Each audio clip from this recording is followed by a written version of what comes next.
बोल रहे हैं कि अब की बार 400 पार सीटें नरेंद्र मोदी जी एक तरफा वो वोट लेकर के तीसरी बार इस देश को एक विकास की नई दिशा देने वाले हैं। अगर हम देखें, जो देश ने लगातार नरेंद्र मोदी जी को सीटें देने का काम किया, 2014 में नरेंद्र मोदी जी को देश ने एनडीए को 325 सीटें दी। 2019 के चुनाव के अंदर देश ने नरेंद्र मोदी जी को 303 सीटें दी, एनडीए को 353 सीटें दी। लगातार बढ़ करके सीटें देने का काम वो देश के लोग कर रहे हैं। और 2024 का चुनाव जब 4 जून को रिजल्ट आएगा, एनडीए को 400 पार सीटें दे करके इस देश के लोग तीसरी बार प्रधानमंत्री नरेंद्र मोदी जी को बनाने वाले हैं। क्योंकि पहली बार है नरेंद्र मोदी जी ने गरीब की चिंता की है। इन्होंने बातें कम काम ज़्यादा किए हैं। जिसकी चर्चा आज गांव के अंदर है, जिसकी चर्चा आज वार्ड में है, जिसकी चर्चा आज चौपाल के ऊपर है, हर व्यक्ति एक बात बोल रहा है।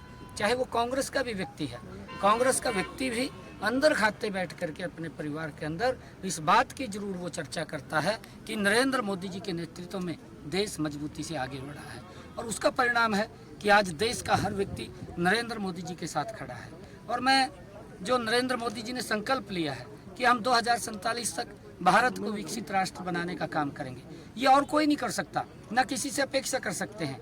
क्योंकि 55 साल 60 साल कांग्रेस इस देश के ऊपर शासन, देश के विकास की चिंता नहीं हुई। देश की एक चिंता जरूर हुई कि देश को भ्रष्टाचार के मामले में दुनिया में बदनाम करने का काम ये कांग्रेस की पार्टी और जो गठबंधन गठबंधन के लोग थे इन्होंने किया। परंतु नरेंद्र मोदी जी ने इन 10 वर्षों में दुनिया में भारत का सम्मान बढ़ाने का काम किया है और देश को एक नई विकास की दिशा, विकास की नई धुरी देने का काम इन 10 वर्षों के अंदर नरेंद्र मोदी जी ने किया है, जिसकी चर्चा आम व्यक्ति करता है। आने वाले समय के अंदर हमारी हरियाणा की 10 लोकसभा की सीटें, एक करनाल की विधानसभा की सीट बड़े मैंडेट के साथ वो जीत करके तीसरी बार नरेंद्र मोदी जी को प्रधानमंत्री बनाने का काम करेंगे। और मुझे विश्वास है, मैं रोहतक में आया हूँ, अभी मेरा तीसरा चौथा चक्कर ये रोहतक के अंदर है। मेरा पहले बहादुरगढ़ के अंदर आया था। जब मैं बहादुरगढ़ में गया तो वहाँ के लोगों का जोश उत्साह देखने को मिलता था।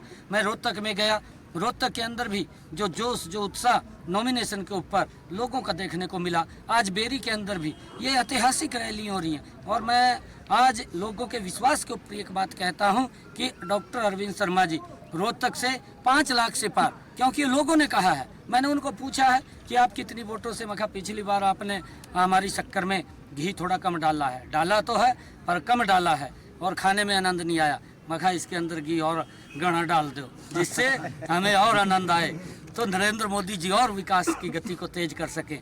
और लोगों ने एकदम कहा कि अब की बार डॉक्टर अरविंद शर्मा 5 लाख पार वोटों से यहाँ से जीत करके 5वीं बार सांसद बन रहे हैं।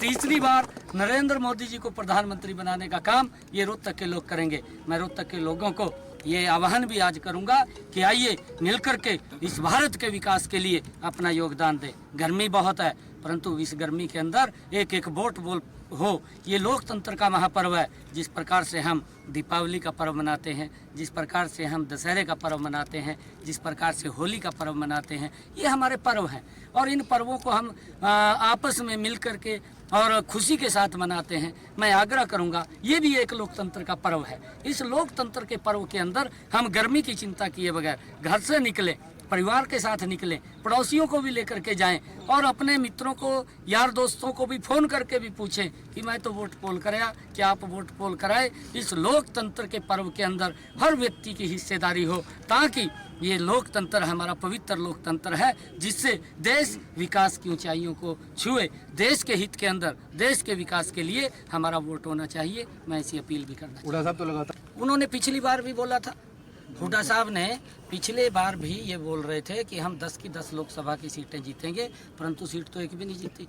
और अब की बार भी आप देखना, जब 4 जून को रिजल्ट आएंगे, फिर भारतीय जनता पार्टी 10 लोकसभा की सीटें जीत करके बड़े मैंडेट के साथ नरेंद्र मोदी जी को तीसरी बार प्रधानमंत्री बनाएंगे। ठीक है, शुक्रिया।